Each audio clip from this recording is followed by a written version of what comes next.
ჩაწერაც დავიწყეთ.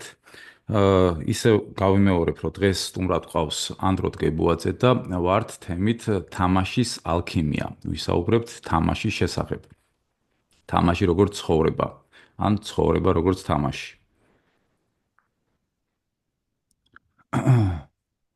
კარგი, დავიწყოთ და შემოგვიერთდებიან თანდათან. შენი აზრი მაინტერესებს პირველ რიგში. თვითონ თამაშის მდგომარეობა და თამაშობის მდგომარეობა. ეს ორი სხვადასხვა რამეა ჩემი აზრითაც და სხვა შორის ოშოს აქვს ამაზე ნალაპარაკები, რომ საერთოდ სხვადასხვა რამეა და თამაშობის მდგომარეობა არის მდგომარეობა, რომელიც პატარა ბავშვს აქვს და ბავშვობიდან ფაქტობრივად კოჩი გვაქვს. ყველა ვცდილობთ, რომ ვითამაშოთ, მაგრამ მერე ხდებით ისეთები რა, ცოტა სერიოზულები, ანუ ზედმეტ მნიშვნელობას ვანიჭებთ ყველაფერს თამაშობის მდგომარეობად კარგავთ და გადავდივართ მხოლოდ თამაშის მდგომარეობაში. ნუ ზოგიერთს საერთოდ არც ერთი არ აქვს, ალბათ ესეთი შემთხვევებიც არის. უიდეთ, ეგ რაღაცა პათოლოგიური кейსი მოყევი ბოლოს შემაშინე ხა. მე მოგდი წამოვალ იქიდან რომ ოშო არა მაქვს წაკითხული, მაგ ესე იგი საზრიც როგორ ავცელებს, მე შემიძლია გავიხსენო ჩემი თავი და დაგიდასტურო ის რომ არის მდგომარეობა, როდესაც შენ მიზანი არ გაგაჩნია და უბრალოდ თამაშობ, მაგალითად შემეძლო ამეღო ნებისმიერი საგანი, აი თუნდაც რაღაცა მაუსი ამეღო ხელში და წარმომედგინა რომ ეს მაუსი ახლა იყო მანქანა და ეს მანქანა მოდის და შეუხვევს და იქიდან ვიღაცა ბანდიტები გამოვრენ და გაეკიდებიან და ვიღაცები მოსდევენ და უბრალოდ ვიზუალიზაციას აკეთებ, ოღონდ როგორც ბავშვი ამას იმდენად კარგად ვაკეთებდი ამ ვიზუალიზაციას, მე მენატრება ჩემი თავისგან მიკვირს, იმიტომ რომ მე შემეძლო რომ მთელი დღე ვაკეთებინა ეს ამბავი და დედამიწა საერთოდ რომ გაჩერებული იყო, ვერც ვიგრძნობდი, იმდენად თვითკმარი იყო ეგ პროცესი ჩემთვის და მიხაროდა და ეგ გინვითარებს ფანტაზიასაც და საოცარი არის ის, რომ შენ შედიხარ ამ მდგომარეობაში რა, შენვე წარმოიდგენ და შენვე შედიხარ და შენვე განიცდი, შენვე ნერვიულობ და შენვე ქსიამოვნებს. ანუ თითქოს ესეთი დასრულებული სამყარო ხარ რა, რაღაცა კუთხით. და ალბათ ესეთი რაღაცა ხდება მერე, რომ მერე იგივე ვიზუალიზაციაში შემოდის უბრალოდ ორი დამატებითი ფაქტორი. ეს არის შეზღუდვა და ეს არის მიზანი.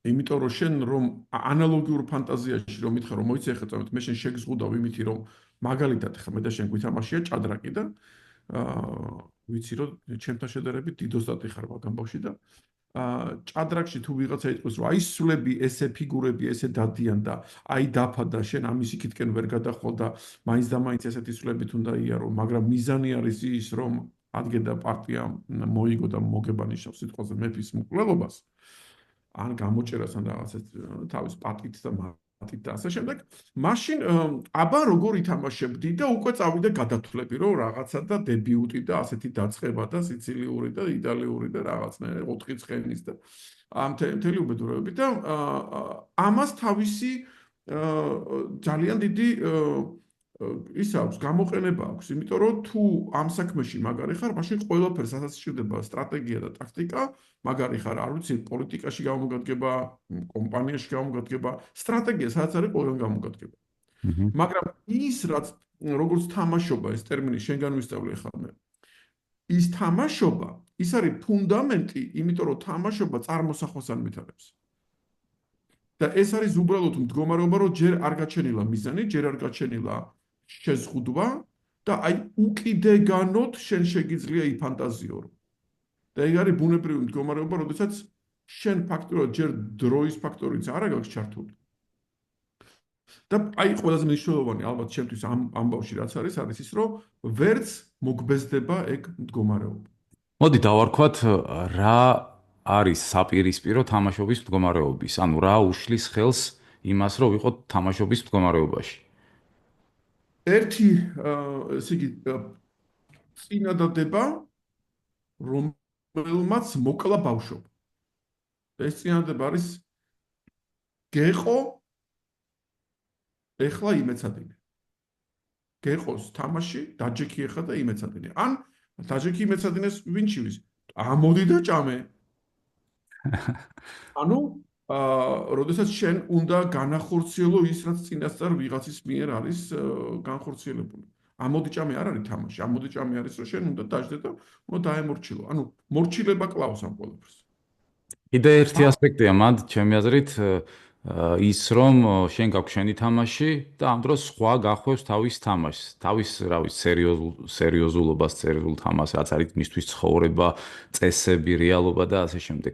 ან მშობელი, ან სხვა ნათესავი, ან საერთოდ სკოლა, ბაღი შეიძლება და ასე შემდეგ, ხო? ანუ თავიდანვე გასწავლიან იმას, როგორ გასწავლიან რა, გაიძულებენ იმას, როგორ დაივიწყოს შენი საკუთარი თამაში და გადახვიდეს ხვისი თამაშის წესებზე. ეს არის ძირითადი ფუნდამენტური, ესე ვთქვათ, მე შემოჭრა ჩვენში. მე შენ სიტყვებს შევაჯვარებდი ეხლა თელაველზე რო ანეკდოტი რო არის, ხო იცი, აი ხის ძირას რო წევს და მე რასაკეთებ და ეხლა წადი რაღაცა იმუშავე იმპულსი შოვი იმპულსი და დააბანდებ იმით მე იმპულსი შოვი რაღაცა, ეგ ყველაფერი რა თქმა და იმათ მინდა რომ მე წამოწვა და ესე ვიყო, ხო? ანუ ადამიანის ცხოვრებას რო შეხედო, ფაქტობრივად ადამიანი ბავშვობიდან ესე მოუწყვიტავს ჩვენ ამ თამაშობას და მთელი შუა პერიოდი არის, ესე იგი, ეთმობა იმას, რომ როგორ მოიპოვოს ამ ადამიანმა თითქოს და რაღაცა იმდენი, არ ვიცი, კეთილდღეობა თუ იმდენი აქტივი, ესე იგი, ბანკის ანგარიშზე, სიტყვაზე ვლაპარაკობ, რომ ამითი გამოისყიდოს მერე თავის თავი და დაუბრუნდეს იმას, რომ აკეთოს ის არაფრობა, ანუ ის თამაშობა, რომელსაც ჩვენ ესე იგი ძალადობრივად მოვწყვეტთ და მოვწყვეტთ რატომ? მოვწყვეტთ იმიტომ, რომ იმას რო გაეგზელებინა ისა, უბრალოდ არჩევოდა მშიერი, იმიტომ რომ იმისათვის, რომ შენ გადარჩე, შენ გჭირდება, რომ რაღაცა სტრატეგიულ ტაქტიკურ ბატალიებში ჩაება, ცოდნა გჭირდება, დისციპლინა გჭირდება, შრომა გჭირდება. ანუ დაიბრუნოს თავის დაკარგული სამოთხე. ჩვენ მე თუ შენ მასე დაარქმევ, მე გამოყვებ მაშინ. აჰა. აი ხის ძირას წამოწოლილობა და გარკვეულწილად არის დაკარგული სამოთხე. მე ჩემს ლექციებში ხშირად ესე გულში შევალ ხოლმე და ავკრიფავ ხოლმე ვიშნუ and planets და ვამბობ ხოლმე რომ აი ვიშნუ რო არის წამოწოლილი და პლანეტები რო ტრიალებს აკეთებს და თელაველს რო გავს ვიშნუ, აი ვიძახი რომ აი ეს არის დაბრუნებული, ეს არის სამოთხე რომელიც ჩვენ დავუკარგეთ. და რას ვაკეთებთ იმ სამოთხეში? არაფერი, წამოწოლილი ვიყავით და ვთამაშობთ. და სხვა შორის რო დაუკვირდე ვიშნუ რაც აკეთებს, ვიშნუს წარმოდგენაში შედის და რასაც წარმოიდგენს ის ცალკე სამყაროებს. ანუ ოცნებების სამყარო, ვიზუალიზაციები, წარმოსახვების სამყაროშია. შეგიძლია თქვა რა ხა ოცნება კიდე ახლა ოცნება ცოტა ცუდი გაგებით იხმარება უკვე ეგ სიტყვა. აი როგორც მე ავხსენე, აი რაღაცაში შევედი, წარმოსახვაში შევედი, ვიფანტაზიორე და ანუ შენ შეგიძლია თქვა რომ სამყარო არის ვიშნუს ფანტაზია, ხო? ანალოგიურად მე შემიძლია ვთქვა რომ ჩემი ფანტაზია ეს არის მოსროლილი აზრები, რომელსაც მე გარკვეულწილად თავისუფლება მივეცი.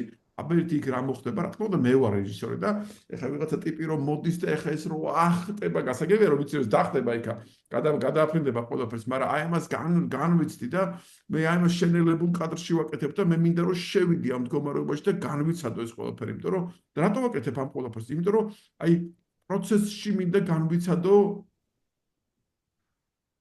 მოხდება თუ ვერ მოხდება. გადახტება თუ ვერ გადახტება. ეს სიცოცხლის ელემენტი მანდდებს. იმიტომ რომ შენ რომ მითხრა, კი, გადახტა, მანდ არ არის სიცოცხლე. სიცოცხლე არის იმაში, რომ აი ამაში არის. ამიტომ ჩვენ ვქმნით ამ პროცესებს, ხო? აი მაგალითად რაც დაუკვირდი, რას დაუკვირდი, იცი რომ YouTube-ზე რომ დილას რომ გავახელ ხოლმე თვალებს და აბა ერთი რაღაცა ღამე ხო არ დაიქცა ქვეყანა რაღაცა ტრამპმა რა თქვა და YouTube-ზე ყველა ახალი ის რომ გამოდის, რა ქვია, ვიდეო, ხო? ნუ ისეთი სათაურები აქვს, ნუ გეგონება დაიქცა ქვეყანა. მე შეხო დაიწყებ ყურებას, არაფერი არ მოხდა, მაგრამ ჟურნალისტები რატო აკეთებენ ამას? აი იმიტომ რომ აი ეს ფაქტობრივად ამ თამაშობის მდგომარეობაში შეგიყვანოს. დრამატურგია.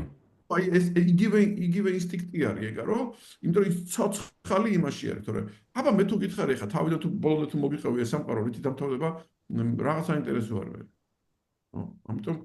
ამიტომ ჩვენ შეგვიძლია ვთქვათ, რომ ის ხის ძირას ჯდომა ეს არ არის თლაც სიზარმაცის მდგომარეობა, როდესაც იხარ და არაფერს არ აკეთებ. არა, როდესაც არაფერი არ მაქვს გასაკეთებელი, მაშინ ვიწყებ იმას, რაც მართლა ვარ, ანუ თამაშობ.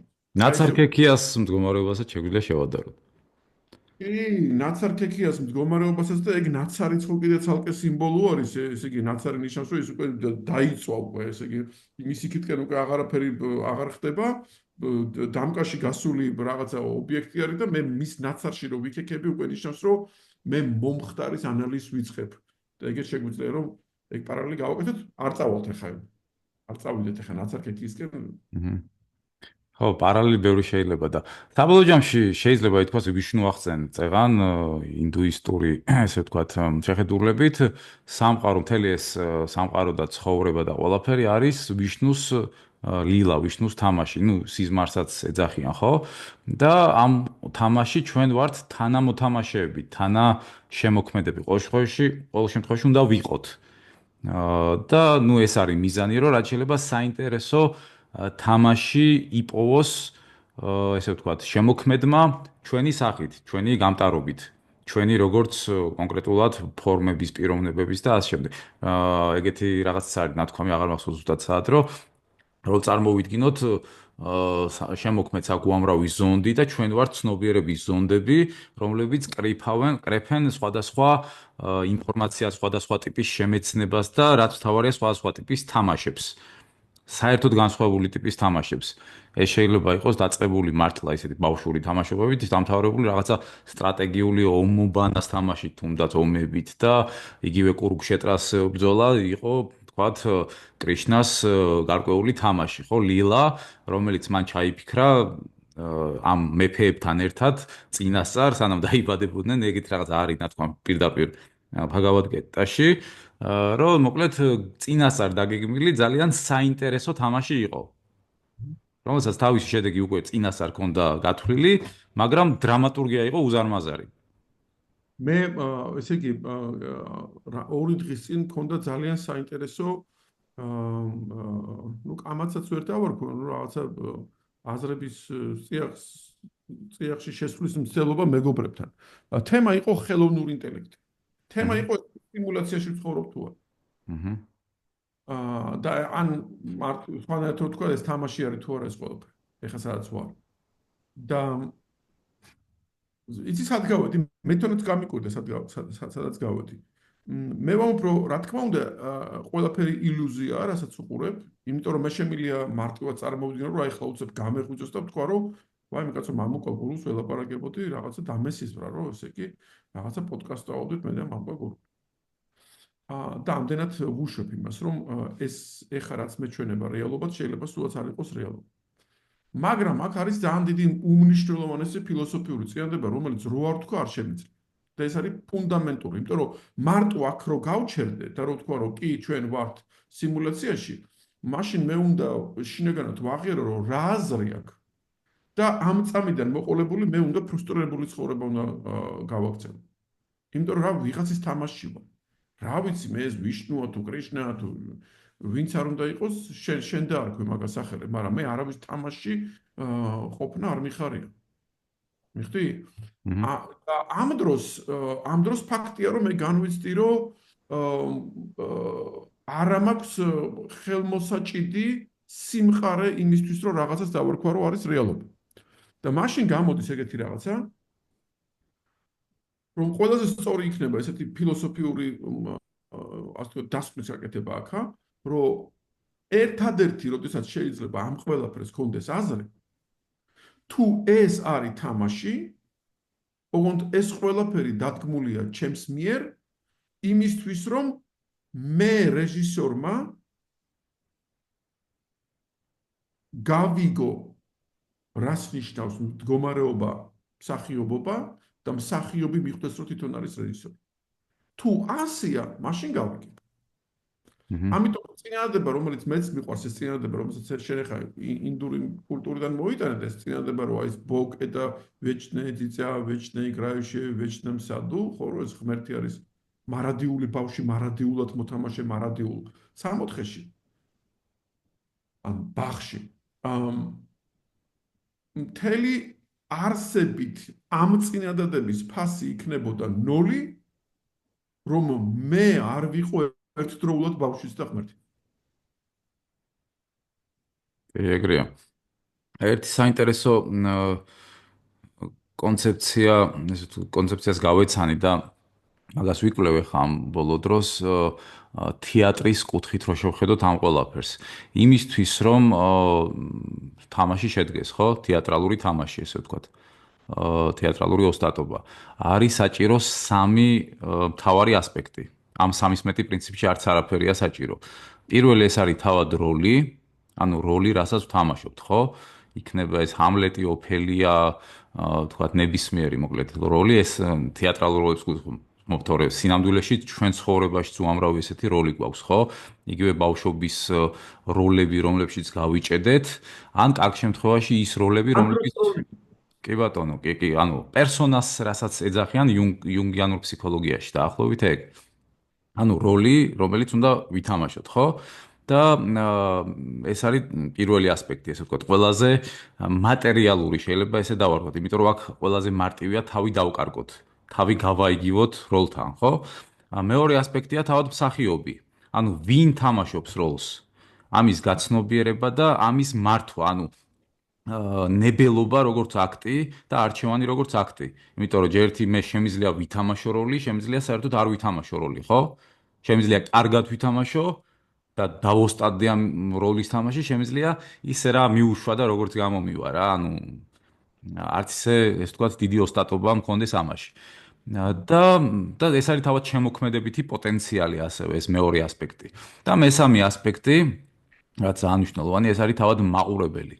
და თუ შევადარებთ ადამიანს როგორც სამის ერთიანობას, ეს მაყურებელი არის ჩვენი ის უმაღლესმეს, რასაც ვეძახით და უმაღლესი ცნობიერება, ის კვანტური რეალობა, ეხლა მოდაში ეგ სიტყვაც, ის არაფრობა, ანუ არაფერი და ყველაფერი, რაღაც ეგეთი, ანუ ის რაც ყველაფერს ერთიანობაში ხედავს, ამთლიანებს და ფორმისა და უფორმობის რაღაცა დაოისტური ტერმინით რო ვთქვათ, სინთეზს ქმნის.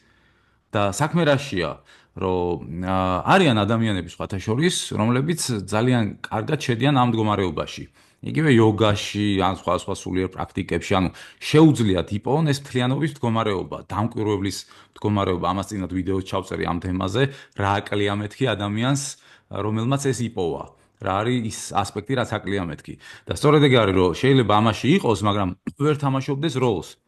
ანუ მისი თამაში არ იყოს საინტერესო. შეიძლება აირჩიოს რაღაცა გურუ ვარ, რაღაცა ვასწავლის ხოებს როგორ გასხივოსდნენ, მაგრამ ეს ცოტა ისეთია რა, ანუ მისთვის შეიძლება საინტერესოა, მაგრამ უკვე აღარც ისე საინტერესო თამაშია, გაცილებით საინტერესო როლები შეიძლება და მით უმეტეს მრავალ სახოვნება როლები შეიძლება ადამიანმა იპოვოს, ხო? და ანუ რაღაცა ერთში იჭედება. ან შეიძლება გაიჭედოს იგივე როლში, ან იგივე მსახიობში, ანუ თავარი რაც ადამიანმა უნდა გააკეთოს გამთლიანებისთვის არის ამ სამის გაერთიანება, რაც ალბათ ძალიან რთული ამოცანაა, მაგრამ რეალური, ესე ვთქვათ, თვითრეალიზაცია, ჩემი აზრით ეს არის. შენ რას ფიქრობ ამაზე? ისე კარგად ილაპარაკე, რა უნდა თქვა? მან რა თქვა? ის რომ ეს არის თეატრი, შენ ეს სამი ელემენტი გამოყავი, მსახიობის ელემენტი, როლის ელემენტი ცალკე და დამკვირვებლის ელემენტი, ეს ერთ-ერთში იმას ასახავს, რასაც ვაკეთებ, როგორც ვარ და როგორც ვცხოვრობ, იმიტომ რომ მეც მაქვს როლი, მეც ვარ მსახიობი, მსახიობს გულისხმობ, ვინც შედის ამ, ვინც იცავს ამ პერსონას ტანსაცმელს და ის რომელიც ამ ყველაფერს დამკვირვებლად უყურებს, რა თქმა უნდა ხო.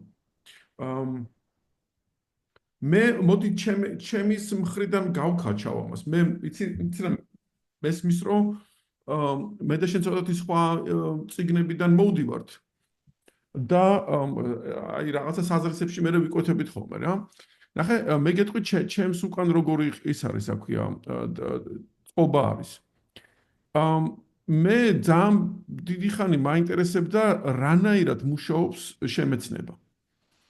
და რა სტადიებს გადის ეს შემეცნება. მე გეტყვი მე სად გავედი. და მე შევაჯეროთ თუ გინდა იმ თეატრის ასე ვთქვათ ელემენტს.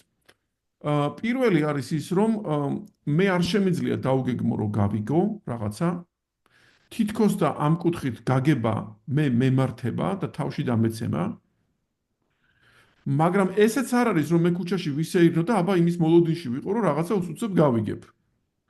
იმიტომ რომ მე საამისოდ უნდა ვიფიქრო და რეალურად რომ მითხრა ანდრო, როდესაც რაღაცაზე ფიქრობ, რეალურად კონკრეტულად რას აკეთებ. მე გეტყვი რომ იცი რას ვაკეთებ? აი, რასაც ბავშვი აკეთებს, როდესაც სათამაშოს შლის. აჰა.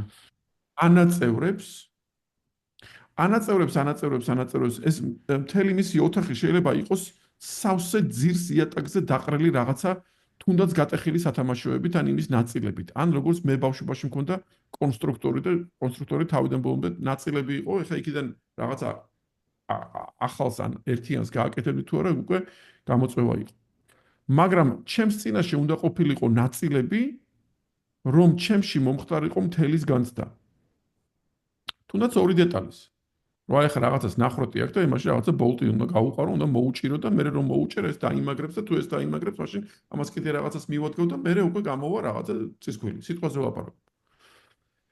ანუ შემეცნებას აუცილებლად სჭირდება ორი ინგრედიენტი. ეს არის დავშალე გარესამყარო. მეორე, ეს არის დავშალე ჩემივე თავი, ჩემივე ცოდნა, ჩემივე გრძნობები.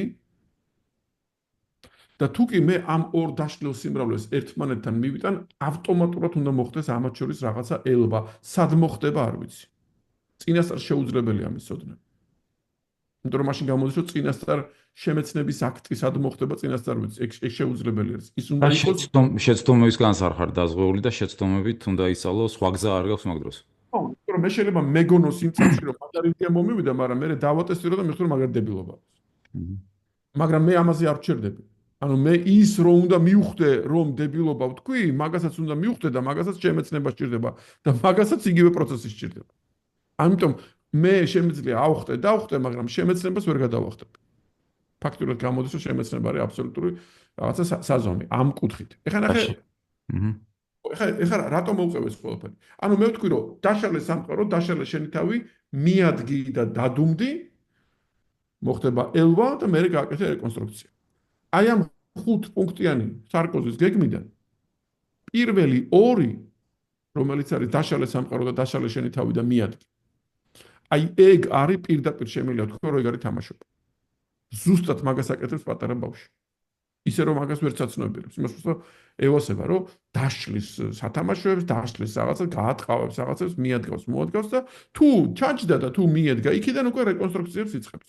და რაღაც ასაკიდან ამას ემატება უკვე ცნობიერების ელემენტი, ანუ მე ამას უკვე იმახსოვრებ, მე ეს უკვე გადაგდის უკვე ჩვევაში რაღაცები უკვე იცი ბოლტი რო ეჭირება მარჯვენა მხარეს და რო უნდა მოხსნა მარცხენა მხარეს, ეგ უკვე სხეულმა იცის უკვე თავისთავად. ანუ მე უკვე რომ მიგიშვა სიტყვაზე რაღაცასთან, აი რა ვიცი მე რაღაცა რემონტ გამოვლილი ადამიანი ვარ და რამდენი ეგეთი უბედურებაში ამოვყოფდი ხო თავს ხო მაგრამ აი ეს ბავშვობის ინსტინქტები გახსენდება რომ აი ახლა ამაში უნდა შეხვიდე ეს უნდა მოხსნა ის უნდა გახსნა იქ უნდა ნახო ჩახედო აბა იქ რა არის თუ ძალიან ხშირად ესეთი რაღაცა მიქნია ხოლმე რომ დამიშლია რაღაცა და ვთქვი რომ აუ ამას ვერ გავიგებ და ამიწყვია და მეორე დღეს მოიცი იქ რაღაცა იყო აბა გავიგოთ აბა გავუყვეთ ლოგიკურად მიხდი და მე უკვე გაგიგია რაღაცა რა ხო და მე რას ვამბობ ამ სტრუქტურაში ანუ მე თამაშობა ვიპოვე როგორც განუყრელი ნაწილი შემეცნების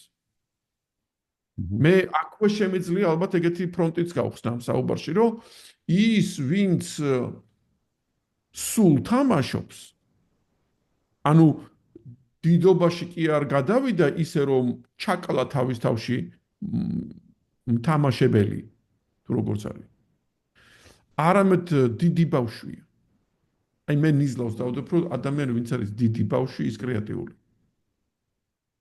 რა თქმა უნდა და ერთ ასპექტს დავამატებდი ცოტა უკვე უფრო მაღალი ლეველის იმისთვის რომ იყო ბუნებრივად ანუ იყო დიდი ბავშვი არ უნდა მიეჯაჭო შენს რაღაცა შექმნილ შემოქმედებით რაღაცა აქტს თვითონ ქმნილებას ან როგორც ტიბეტელებს აქვს რაღაც მანდალას რო აკეთებენ ქვიშით და წვალობენ რაღაცა დიდ რაღაცას გააკეთებენ ამ სხვა ფერებით და მე უცებ ხელს გადაუსვავენ ანუ რაღაცა ეგ ძალიან დიდი სიმაღლე თქვი მე ჩემს გვერდით არც მეგულება ეგეთი ადამიანი ვისაც შეუძლია თავისივე შემოქმედებას ხელი კრას და წაშალოს რა ეგ ძალიან დიდი რაღაცა არის მე მარტივად აი მიწაზე დაგიყვან ეხა შენ ძალიან ცაში წამიყვანე კაელაში დაზე მომისროლ ეგ ეთქვი უმარტივეს რაღაცას აი შენი ძმაკაცი სკოლაში რო დაიწყებს ტრიპაჩობას რო ჰა ბიჭო მე ეს მაგ და შენ ეს გააკ ჰა ბიჭო მე ეს ვქენი და შენ ეს ქენი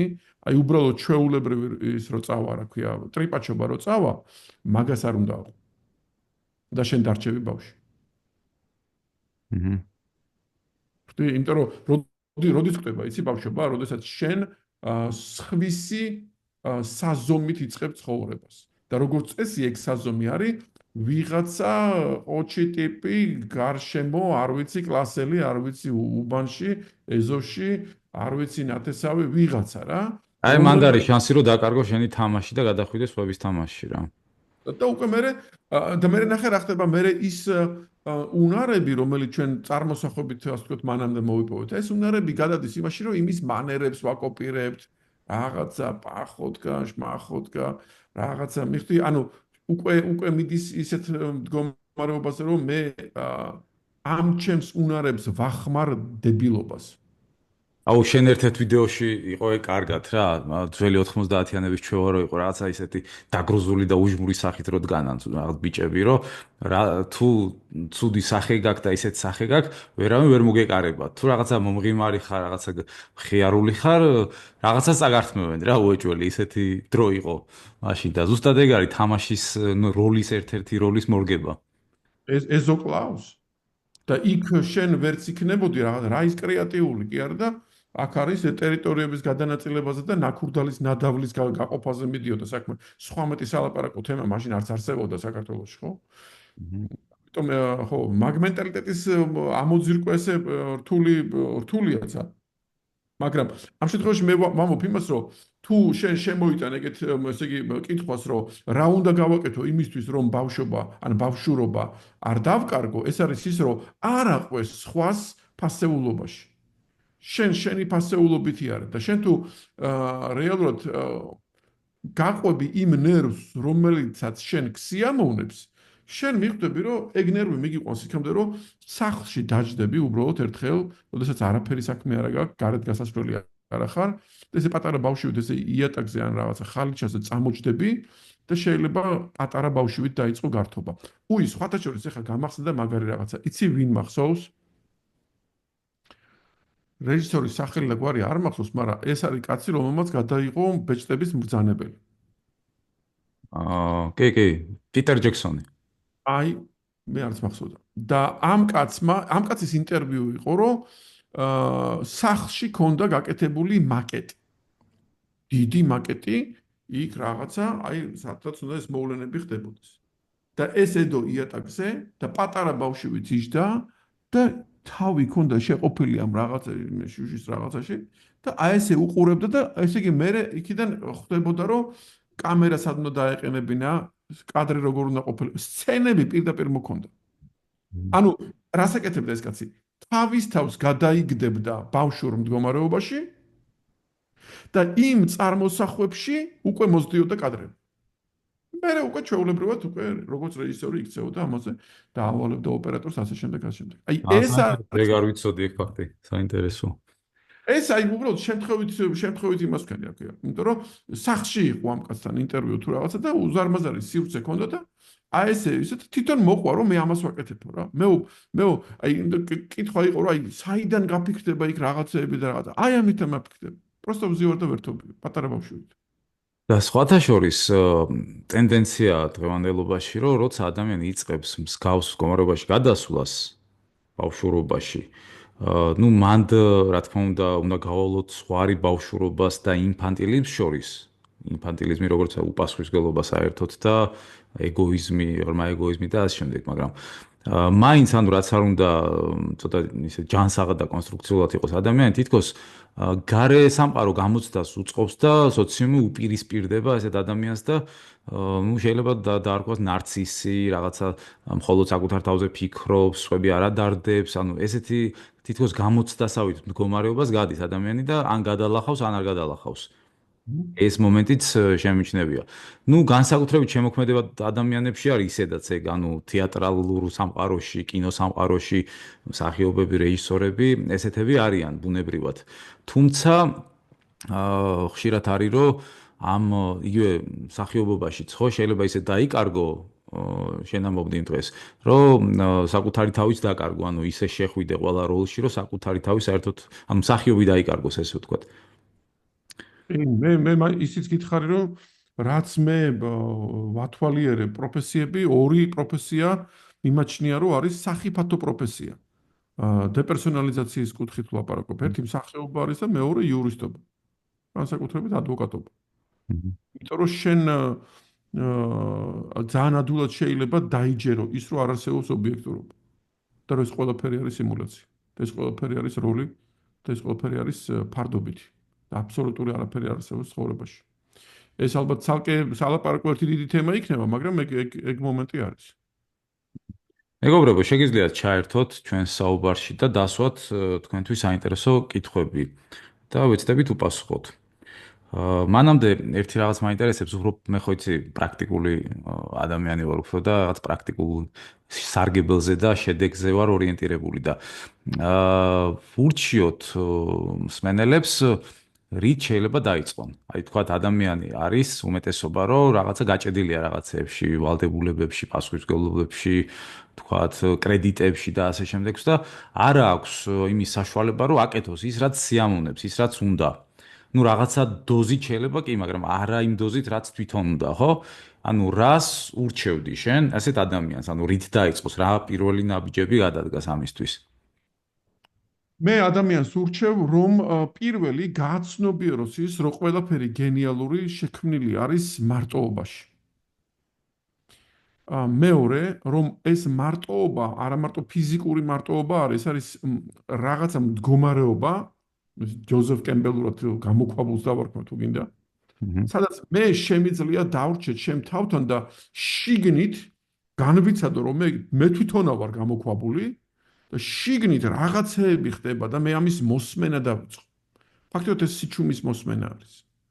ანუ პატარა ბავშვი, რომელიც ერთობა რაღაცით, ის ფაქტობრივად სიჩუმეს უსმენს და მე იმას ის გამოაქვს. აი შენ დაახლოებით იმაზე ლაპარაკობ, რასაც წეგან უწოდეთ მაყურებლის ასპექტი. მაყურებლის ასპექტი. იმიტომ რომ სიჩუმის, არაფრობის რაღაცა, ანუ უფორმობის. ამ საქმეში ყველაზე მეტად რაც ამარტივებს ამ ყველაფერს არის ის, რომ ამას სწავლა არ სჭირდება. ეს ჩვენი ფუნდამენტური უნარი არის, რომ ვითამაშოთ და ვიფანტაზიოროთ. უბრალოდ ჩვენ უნდა მივხვდეთ, რომ ჩვენზე იძალადეს და ამოგვაძრეს ამ პროცესით.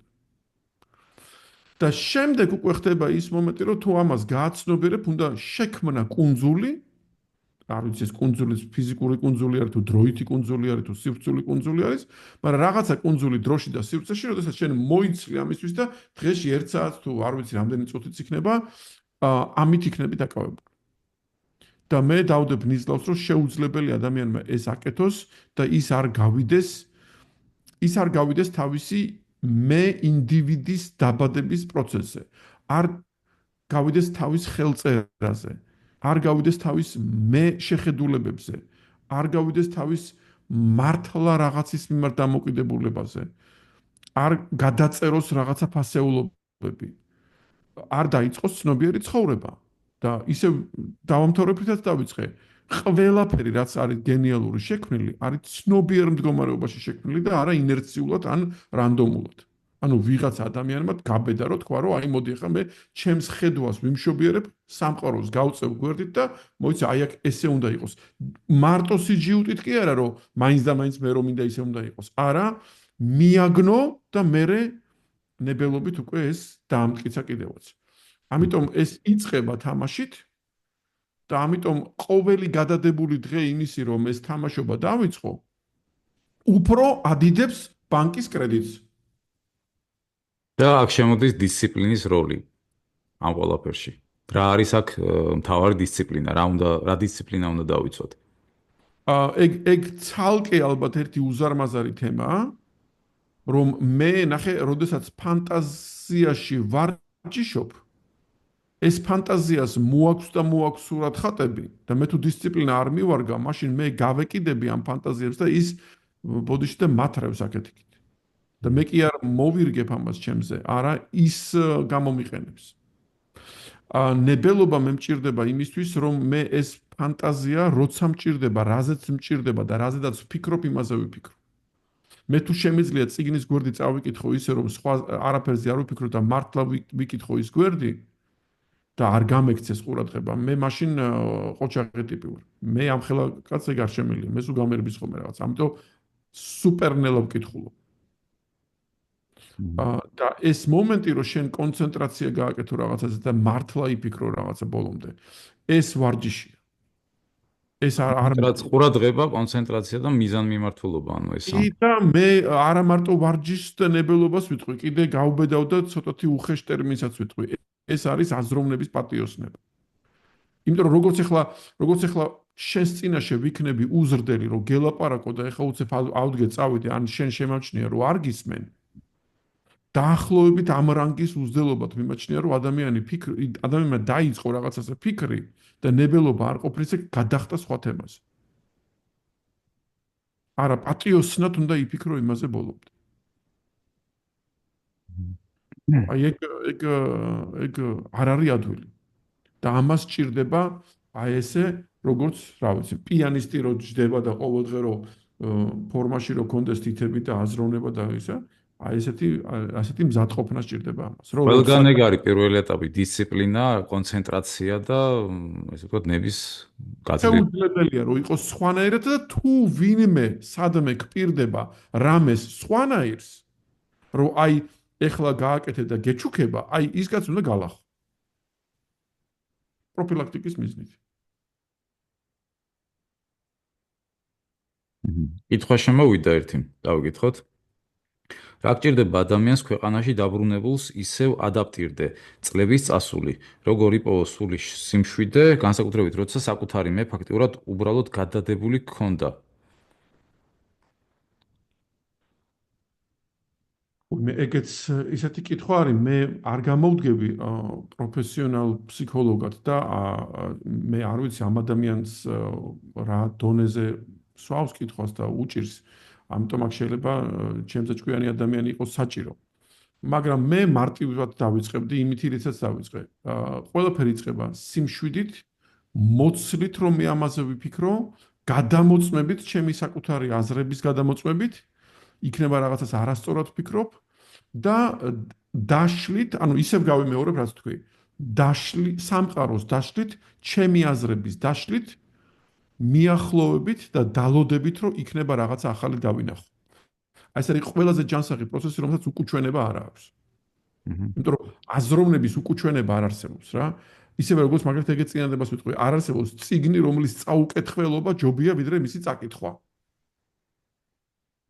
ხო, აი ანალოგიურად არ არსებობს აზროვნებისგან მიღებული ზიანი. აქედან გამომდინარე, რასაც ურჩევდი ადამიანს არის ის, რომ მოიცალოს, განმარტოვდეს და საკუთარ თავთან საუბარში პატიოსნების თამასა აწიოს, რაც შეიძლება მაღლად. აი ზუსტად რა სიტყვებით უწერია, გადადებული ქონდა საკუთარი მე. სწორედ ეს გადადებულობა უნდა შეცვალოს და საკუთარ თავზე უნდა იზრუნოს და საკუთარი თავი დაიბრუნოს. რა თქმა უნდა, მარტო სატანას უხარია, რომ მე გადავდო ჩემი მე. მეტი არა, ბოროტების ფორმულა რომ ითხრა, მამუკე ხა შენ რომ ბოროტება განმისაზღვრე რა არის? ბოროტება არის ძალა, რომელსაც უნდა რომ მე გადავდო ჩემი მე. მეტი არაფერი არის ბოროტება. ამიტომ მე არა მარტო უნდა დავიბრუნო, ესე იგი ჩემი მე ჩემი ამოცანა უნდა იყოს ესეთი, მე ვცხოვრობ იმისთვის, რომ ვიყო რაც ვარ, რომ გავიგო რაც ვარ და მე ვიყო რაც ვარ. აი ეს იქნება სწორი. მოდი დაუბრუნდეთ, ძალიან აქტუალურია ეგ თემა, ხელოვნური ინტელექტი.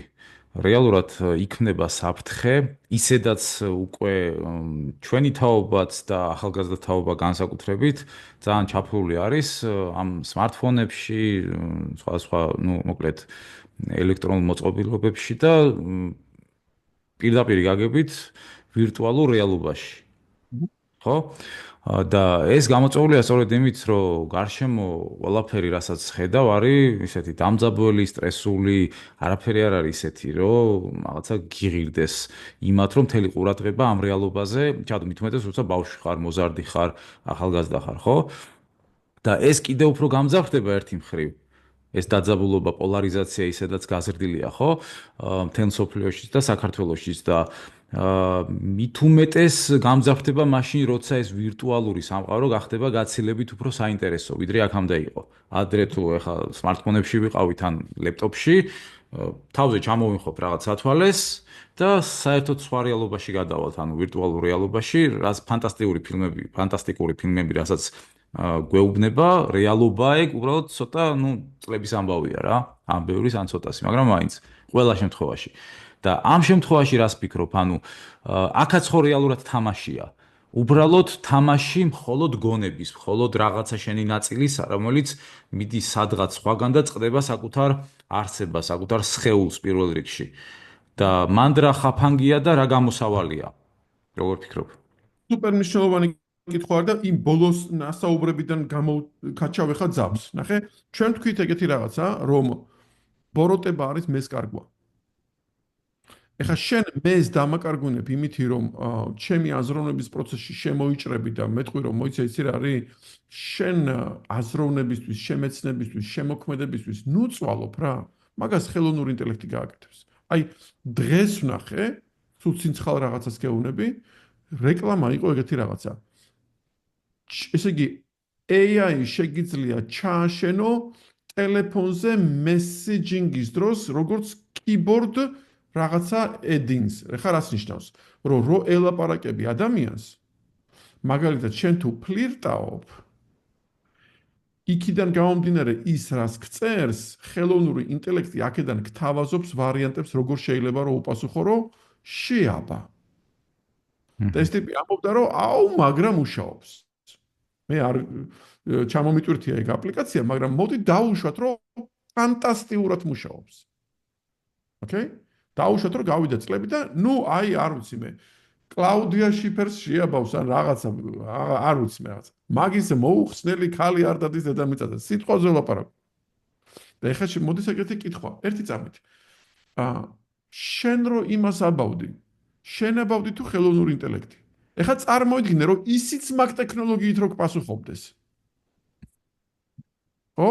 მაშინ რა გამოდის, რომ ორი ჩეტბოტი ფლირტაობს ერთმანეთში, სიყვარულს ეფიცებიან და ამათ უკან არის ორი ადამიანი, რომელსაც შეიძლება არც კი წაუკითხოს, უბრალოდ მიუშვა ესე.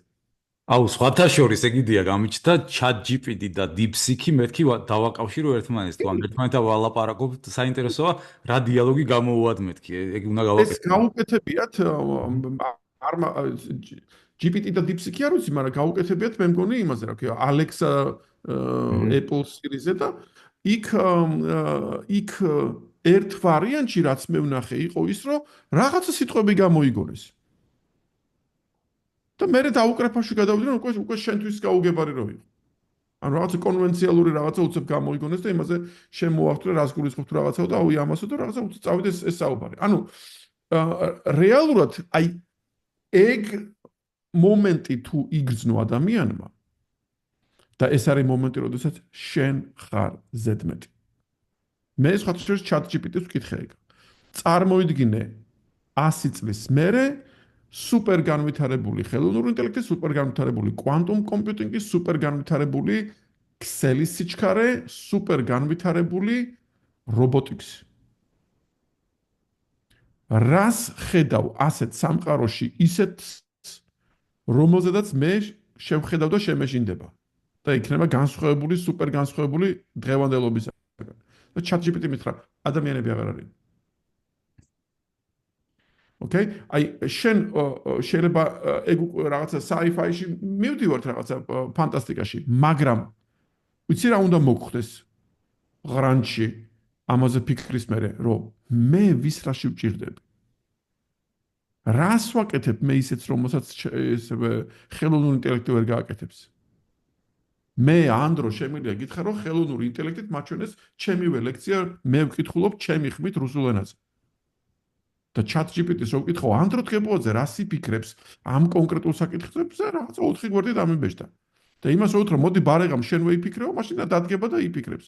ადრე ამბობდნენ კრეატიულობას, რომ ადამიანი უფრო კრეატიულია, მაგრამ ეხა იმ დონემდე მივა მართლა AI, რომ მაგაში თან ჩამორჩება.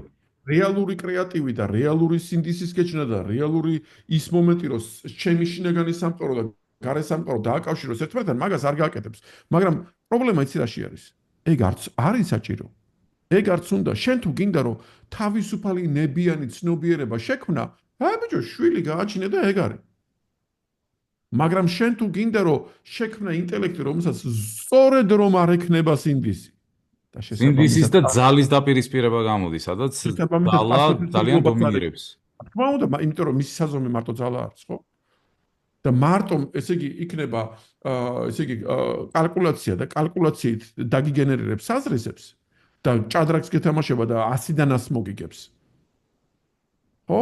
და კიდე ალბათ მე ვიტყვით რომ ბიჭო რატო უნდა გყავდეს ისა რა ქვია ქვეყნებში პარლამენტები და პრეზიდენტები და ვიღაცები რა მაგაზე ჭკვიანურს ვერ მართავს ისა ხელოვნური ინტელექტი და თუ ხელოვნური ინტელექტი მართავს 4 ქვეყანას მაშინ 4 ქვეყანა ხო იტყვის რომ და რატო უნდა იყოს 4 ხელოვნური ინტელექტი მაგრამ ერთმა მართოს და ყველაზე ეფექტურად მართოს და მაშინ გადავიაზრებთ რომ თუ გაიხსნა და ერთი დედამიწა ერთი ქვეყანა არის მაშინ რატომ მაინც და მაინც უნდა ვიცხოვრო იქ სადაც მამაჩემ და დედაჩემი ცხოვრობდა და მაშინ შეგიძლია რომ უცებ წარმოიდგინო რომ რაღაცა სასწაულ მიგრაციებში აღმოვაჩენ შენს თავს და უცებ აღმოჩენ რომ დედამიწის მოსახლეობის 80% საჭიროც აღარ იქნება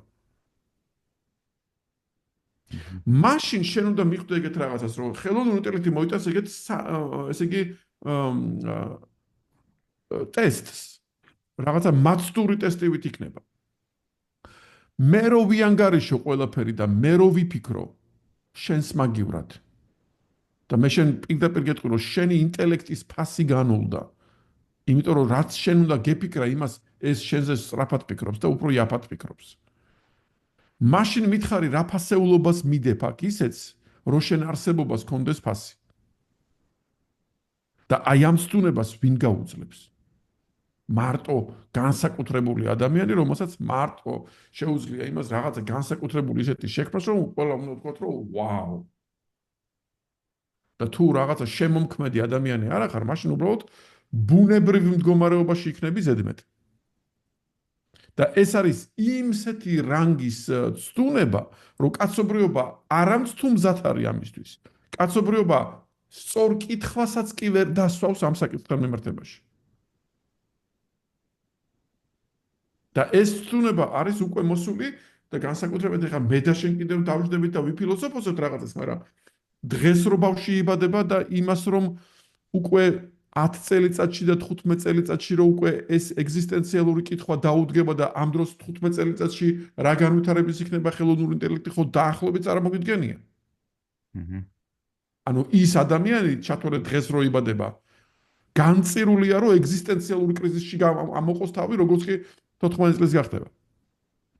ამიტომ ჩვენ ვერ ვაზროვნებთ იმ მასშტაბით თუ რასთან გვაქვს საქმე.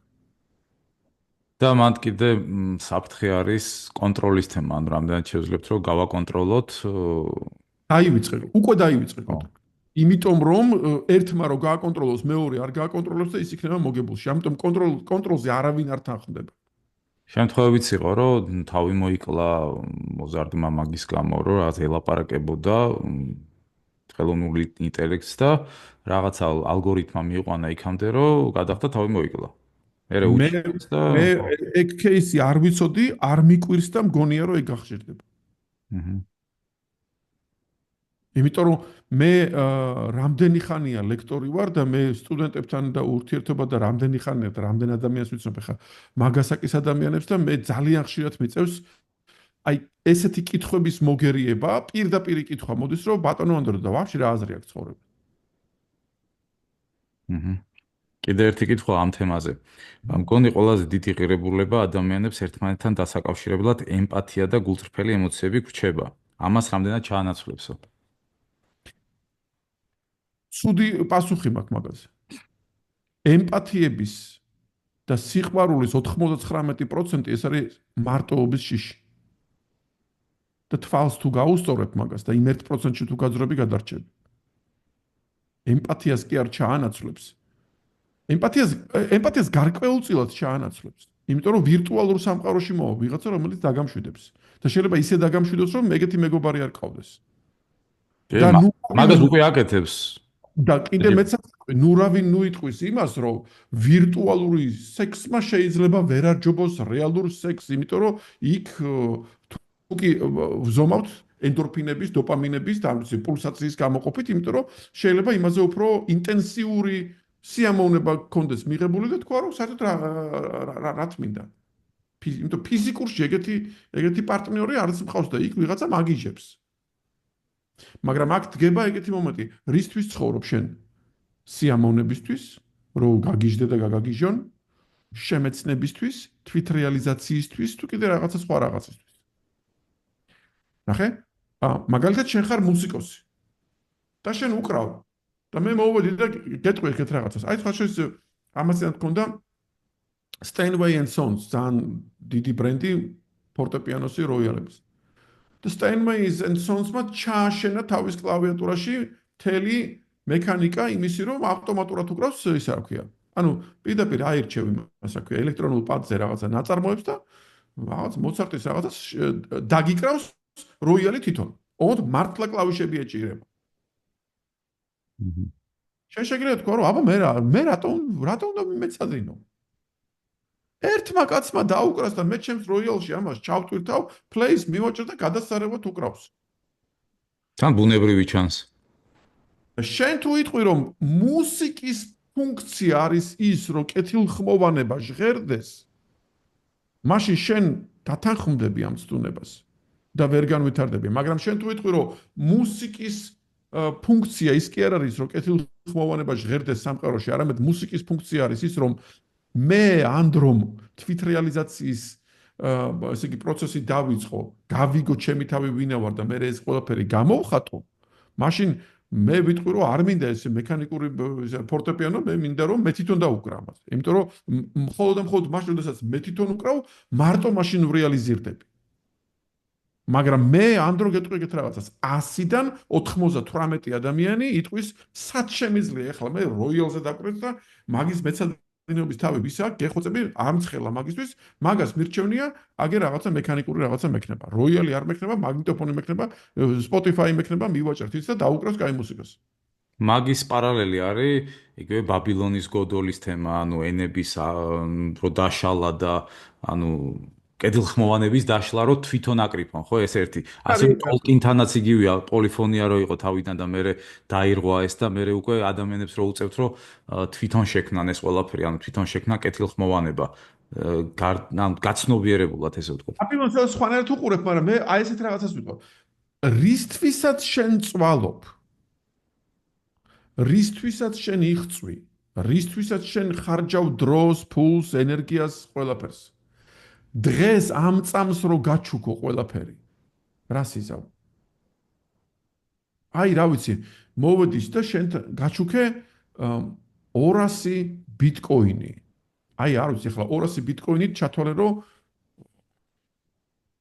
შენნაირ ადამიანს და შენნაირ ადამიანს მე მგონი საერთოდ სხვა ცხოვრებით დაიწყებს ეგრევე მომენტალურად დღეს ისეთი ძვირია სიტყვაზე ბიტკოინი ხო რაღაც მილიარდელების სიაში აღმოჩნდები უცებ და ყარი ეგეთი რაღაცა რომ მე რა უნდა ქნა ანუ კითხვა არის ის რომ მისაღწევი თუ არაფერი არ მაქვს რისთვის ვიცხოვრო და აი აქ არის როდესაც ჩემი პასუხი არის რომ მე ვისაც ვიცნობ 100-დან მაქსიმუმ 5 ადამიანი იტყვის რომ ვაგრძელებ შემეცნების პროცესს დანარჩენი წამოწება და იტყვის რომ აუ всё მაშინ всё განაღებული ვარ და მინიმუმს გეტყვი 2 თვის მერე მიხვალ ნახავ და გასუქებულს ნახავ.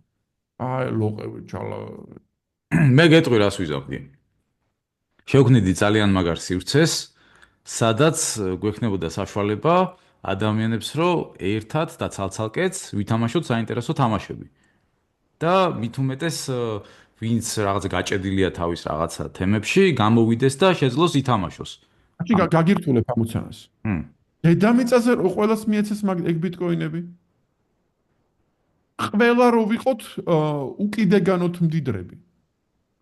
მაშინ შევეჯიბრებით მე და შენ რაღაც იახტა ორივე ცალ-ცალკე იახტა გვექნება და შევეჯიბრებით ვინ რო გააცრებს მაგალითად. ანუ ფაქტობრივად გამოდის რომ ჩვენ მაშინ დაგვრჩება მარტო ის სივრცე, სადაც ჩვენ ვაღიარებთ რომ ჩვენ მაგრები არა ვართ. ოკეი?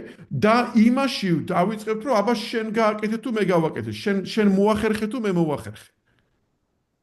მიხდი, არა ის რომელსაც ჩვენ ვერ ვიყიდით. ხო, მაგრამ ბილიარდი რო ვითამაშოთ ახლა მე და შენ, ჩვენ ვერ ვიყიდით იმ უნარს, რომ ბურთები ჩავყაროთ პანტაპონტით. ეს უნარი უნდა გამოიმუშავო. მაგაში შეჯიბრებას აზრი აქვს. სხვა დანარჩენში შეჯიბრებას აზრი არ აქვს, იმიტომ რომ წარმოვიდგინოთ, რომ ინფინიტუმ რესურსი გაქვს შენს და მეც.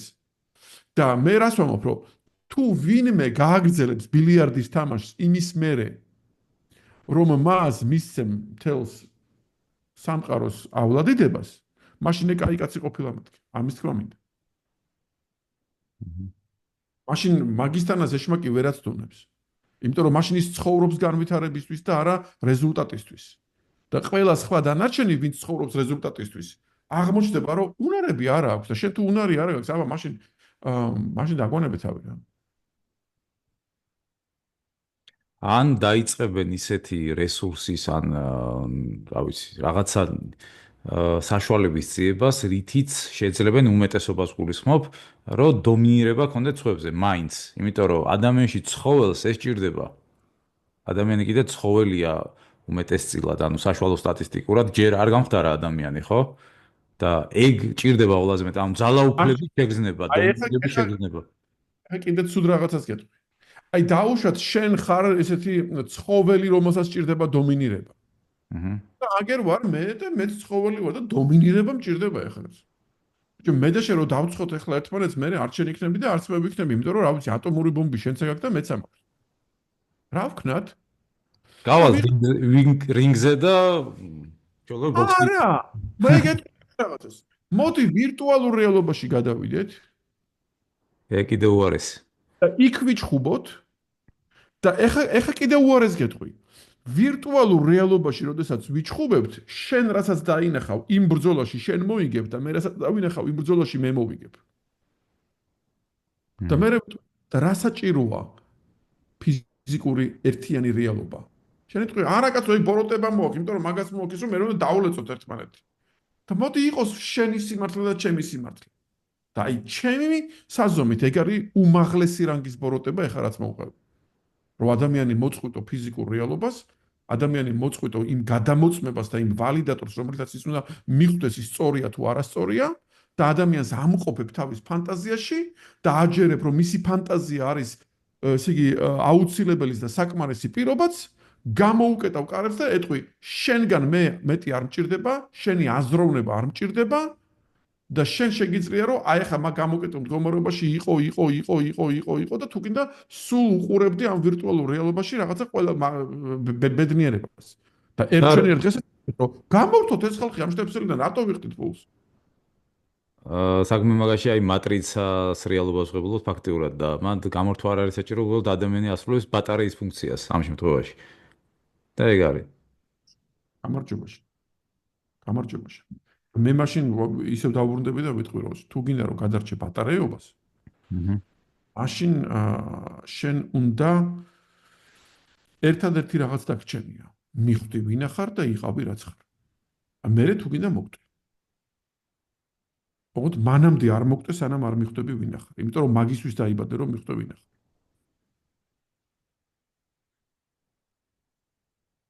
კარგი, ვირტუალურ რეალობას ცოტა ხანი რომ შევეშვათ, უფრო კონკრეტულად რომ დავუბრუნდეთ თამაშობას და თამაშს, ხო? ადამიანს შეიძლება ბევრი თამაში კონდეს ცხოვრებაში, თუ რაღაცა, ნუ ეხა პატარ-პატარა შეიძლება ბევრი კონდეს, მაგრამ გულისხმობ ძირითადი თამაში, ძირითადი ხაზი, ერთი უნდა კონდეს თუ შეუძლია რამდენიმე კონდეს, როგორ რა ფიქრობ? თქმა უნდა ძალიან ბევრია.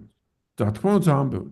შენ როგორც ქვეშემრდომი ერთ თამაში ხარ, შენ როგორც მშობელი სულ სხვა თამაში ხარ, შენ როგორც მეზობელი სულ სხვა თამაში ხარ, შენ როგორც მოქალაქე სხვა თამაში ხარ და შენ როგორც, ავიცი მე, ქმარი თუ საყვარელი კიდე სულ სხვა თამაში ხარ. ეს თამაშები ხო და ეგ პერსონებია, მაგრამ აი სიღრმისეული, საკუთარი, როცა ავთენტური. სიღრმისეული, ავთენტური არის ის, რომ ის არც თამაშობს. ეგ ეხლა ზელენსკივით გამომივიდა ახლა მე რა. კარტები გიკავი ახალში და მე ვარ თამაშობ კარტებს. აი ის არ თამაშობს.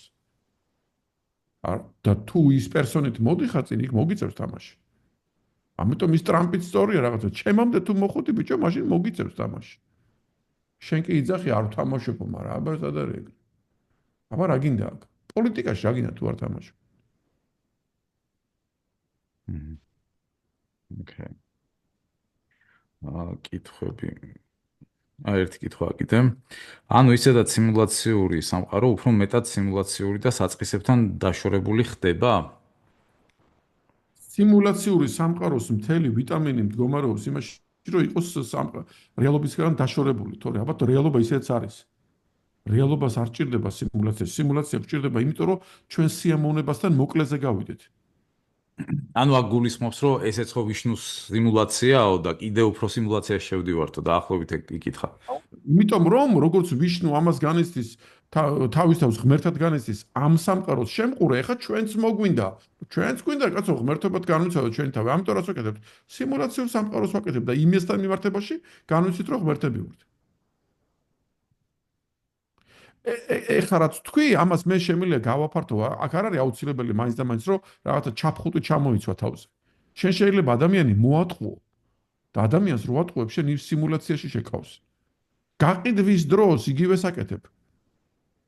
შენ რეალურად ბუსტირებას უკეთებ, რომ აუ, ჩემი პროდუქტი იყიდე, მაგარია. აი ამას რო ჩაიცვავ ამ კოსტუმს, ბიჭო, ამ კოსტუმით შეგიძლია თეთრ სახში ოვალურ კაბინეტში წეს მიხვიდე. მიხდი? ამიტომ და ეს არის სიმულაცია. შენ ფანტაზიებში შემოიპატიჟე ის ტიპი და დააჯერე. იმანას თუ დაიჯერებს, იყიდა უკვე. მიხდი? და ამ დროს შენ განიცდი ღმერთად შენ თავს.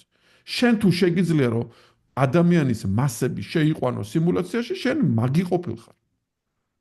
მასეთი მაგი არის, მაგალითად, რა ვიცი, მე სცენაზე ვიღაცა ტეილორ სვიფტი, რომელიც ხალხი იპუტავს თემს, რატო? იმიტომ რომ მას შეუძლია ამის გაკეთება. ეგ არის თეატრის ხელოვნება. არის თეატრის ხელოვნება. კი. და ყველა ადამიანს შეუძლია ეგ რაღაცაში, რაღაცა კუთხით. შენ თუ ეხლა როგორც დიდი რეჟისორი ამ თეატრს იმისთვის გამოიყენებ, რომ საბოლოო მაყურებელმა თვითშემეცნების აქტი გააკეთოს, მაშინ მართლა გენიოსი ყოფილხარ. თორე რეალურად 90%-ში კინემატოგრაფიას და თეატრს ხალხი იყენებს, იმიტომ რომ თავისი იდეოლოგიური, ასე ვთქვათ, რაღაცა მესეჯები და თავზე მოხვევები და პროპაგანდა ავრცელოს. მეტი და რეკლამა გაყიდოს. თალსახად. თალსახად. მე ალბათ ერთი 10 წელზე მეტია ფილმი არ მინახია, რომელსაც უკან არ ქონდეს იდეოლოგიური სარჩული. პატრიოტული ფილმი არ მინახია ერთი, ბოლო ალბათ 20 წელია. ნუ საავტორო კინოში შემორჩა, მაგრამ იშვიათად იღებენ ეგეთებს. აი ისიც უნდა ეძებო სერიოზულად რა. ისიც არ ვიცი და რო გავიკითხე, მითხრეს რომ რას ლაპარაკობ, ეგენი ფულის გულისთვის დარბიან სულ კიდე ვიღაცა ფონდებთანო და ისინი რა თქმა უნდა აძალებენ რომ ჩვენი მესეჯინგი ჩადოო და ხო, ნუ ეგ სხვა თემა არის, მაგრამ არ წავიდეთ ახლა მაგითკენ, მაგრამ ეგ არის პრობლემა. პატრიოტების პრობლემა არის რა. აი აპოკალიფტური სურათი, სხვა არაფერი არ არის. აპოკალიფსი არის ის, რომ ესე იგი შენ ხვდები, რომ არ არის მომგებიანი და არ არის სარფიანი პატიოსნები. ამაზე მეტი აპოკალიფსი რა უღწერა. მე ვფიქრობ, რომ ყველაფერი იწყება იმით, ერთ-ერთი საწყისი ეწევან ვამბობდით, რა პირველი ნაბიჯები უნდა გააკეთონ. ხო, ერთ-ერთი პირველი ნაბიჯია ის, რომ გადავახვიოთ უკან, თუნდაც ძალიან ღრმა ბავშვობაში მოგვიწევს ჩასვლა და ვიპოვოთ ის, რაც მართლა მინდა. მინდოდა მაშინ. შენ გახვალ იმაზე, რომ არც ფერი არ გინდოდა. ეგ არის ის დამკვირვებელი. არა, თამაში მინდოდა. პირველი მთავარი მინდოდა ეგ არის. მაგ ვარიანტში კი. ხო და ოღონდ რა თამაში მინდოდა, მაგის პოვნა არის საინტერესო, იმიტომ რომ ყველა სხვადასხვა რაღაცა გვინდა. შენ მიხვდები, რომ რომანტიული ურთიერთობა კი არ მინდოდა. ვაიმე, თურმე რაღაცა ბუჩუნი მინდოდა. შენ მიხვდები, რომ ვაფშე სექსი კი არ მინდოდა. არა, თურმე მოფერება მინდოდა. და თუ ის მოფერებაც არ მინდოდა, ის სულ სხვა რაღაცა მინდოდა. მიხვდი, აი ყურადღება მინდოდა, ან აღიარება მინდოდა. არა, ეგეც არ მინდოდა. იცი რა მინდოდა? რომ ვეცნე გუნდოდა. და აი ამის დახვეწას დაიწყებ და მე მიხვდები, რომ დედა რა მოუმზადებელი დავიბადე, როგორ მეგონაში ვიცხოვრე და საბოლოო ჯამში ამ მეგონას რო ფარდას ახტი, შენ ეტყვი, რომ მე მარტო ჩემი თავის გაგება მინდოდა. ნუ ფსიქოლოგიაში დღეს ძალიან ცნობილი ფაქტია, რომ ძალიან ხშირად, როცა ცოლი უნდა, წინამძღოლში დედა უნდა, ან როცა ქმარი უნდა, წინამძღოლში მამა უნდა. გამარჯობა შენ. შეულებრივი სიტუაცია დღეს. მე კიდევ ვამბობ ეგეთ რაღაცას, რომ 64-ში რო შევალ, ალბათ ყველა ვინც დამხვდება, ის ყველა მიცნობს. ხო? მე და შენ აგერ ახლა ინდოეთში ერთად ვიმოგზაურეთ და ინდოეთზე რამდენი გულაპარაკია და რამდენი არ გულაპარაკია და მე ინდოეთზე მაქვს ეგეთი გასტარო, ბიჭო, ინდოელები რომ მიყურებენ რაღაცა, ისე თვალით მიყურებენ, რომ ასე მგონია იმას ვახსოვარ. და მაგიტომა მაქვს მე ინდოეთზე განცდა, რომ რაღაცა მე მგონი დაკარგული 64-ში მოხდი აქ. მიხდი, იმიტომ რომ რაღაცა სხვანაირად მიყურებს ის. აი ფოტოებიც მიყვარს, აი ხო იცი ჩვეულებრივ გამლან ან ბავშვებს ან რაღაცა უმიზეზოთ რო გადაუღებ ფოტოს და აი მართლა რო გიყურებს რა. ანუ მე მაქვს იმისი განცდა, რომ მე აღარ მახსოვს 64, მაგრამ მაგათ ხო ვახსოვარ. ხო? და თურმე მაგას ვეძებ. მე ვეძებ ადამიანს, რომელსაც ვახსოვარ. რას ნიშნავს ეგა? მე ვეძებ ადამიანს, რომელსაც შეუძლია რომ გამიგოს. და გამიგოს იმას კი არ ვიტყვი, რომ დამეთანხმოს. არც მჭირდება მე არავის დათანხმება. მიხდი, აი ეხა რა სიტყვებსაც ვამბობ, ეს სახარებისეული მომენტი არის. ესე იგი, იესოს რო ეუბნებიან 12 წლის იესოს რო დედაშენი და მამაშენი გეძებდა, დედაჩემი და მამაჩემი ის არის, ვინც მისმენს და ესმის ჩემი. და აი, იყავით ვითარცა ბავშვები. ძალიან მნიშვნელოვანი ფრაზა. იმიტომ რომ უტყუარია ეგ. და მე უკვე იჩენებ, მე უკვე ახურებ, მე უკვე ჩალიჩობ. და უკვე პატიოსნება დაკარგული ხარ. იმიტომ რომ ილტვი უკვე რაღაც ისეთი. შედიხარ კეისრის თამაში. შეგიძლია მასეც დაარქვა. ძალიან საინტერესო იყო. მე მგონი დავასრულოთ აწი. კიდე თუ დაგჭა რამე სათქმელი საბოლოო დასკვნის სახით და ახლა შენთან საუბარი ხო იცი როგორ არის? დილამდე შეიძლება რომ კვირები გადააბადა. სათქმელს რა გამოლოს? პირიქით, მადლობა რომ ეგ თამაში ისეთი უცნაური კუთხით წამოწია ეგ თემა. ესე რაღაცა მეც არ მისაუბრე ესე კონკრეტულად ამ თამაშზე ან თამაშობაზე. შენგანაც ვისწავლე ხარ რაღაცები და ტერმინები და რო შემოიყვანე და რაღაცა მეც ეს დღეები რო ვფიქრობდი რაღაცა პატარ-პატარა ტვინში განაცხადა და მადლობა მაგისათვის. მადლობა შენს. მე ძალიან აქტიურად ვფიქრობ ამ თემაზე, იმიტომ რომ ეხა ვფიქრობ ტრენინგიც გავაკეთო, პატარა კურსი ამ თემის გარშემო რო ვიტრიალოთ და ვიპოვოთ ჩვენში ეს როლი, მსახიობი, მაყურებელი, ანუ ამ სამი ასპექტის დამუშავებაზე და მაკეთკენ მივდივარ და მაგიტო გამიჩნდა შენთანაც ეს სურვილი, რომ ამ თემაზე გაგვეშალა. და მოკლედ ძალიან მე ვფიქრობ, რომ ფუნდამენტური თემაა საერთოდ ცხოვრებაშიც და მათ შორის ფსიქოლოგიაშიც. როლები, რომლებსაც ჩვენ ვთამაშობთ და ამ ყველაფერში ჩვენი ნამდვილი იდენტობა, ნამდვილი თავისუფლება. დიდი მადლობა ანდრო სტუმრობისთვის. სხვა დროსაც კიდევ ვისაუბროთ. ვეცდები რომ აღვადგინო ეს სტრიმები, მაგმური ლაივები, დიდი ხანი პაუზა გქონდა. და მოკლედ შევხვდებით კიდევ ერთხელ. მადლობა მსმენელს, მაყურებელს. ხო, შევხვდებით კიდევ ერთხელ. აბადროებით, გემშვიდობებით. ლაივი დარჩება, კითხვა დასვეს და აუცილებლად დარჩება მაგმას პეიჯზე დავდებ ცალკე კიდე. მადლობა, კარგად.